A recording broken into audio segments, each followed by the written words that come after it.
नबी का लब पर जो जिक्र है बेमिसाल आया, कमाल आया।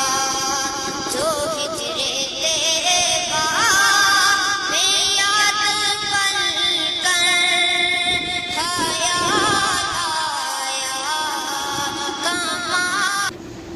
अस्सलाम वालेकुम, क्या हाल है जनाब? खैर है? ठीक है, सब ठीक ठाक है कि नहीं? ताज़ी ये जी माशाल्लाह खमीस मशीद है, बारिश शुरू है अल्हम्दुलिल्लाह।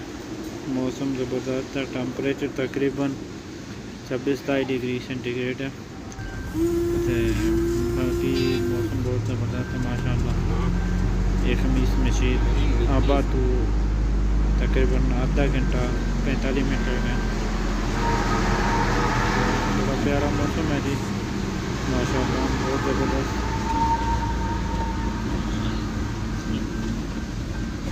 अल्लाह पाक तो दुआ करने कि अल्लाह पाक सारे मुसलमानों की सेहत तंदुरुस्ती आफियत है।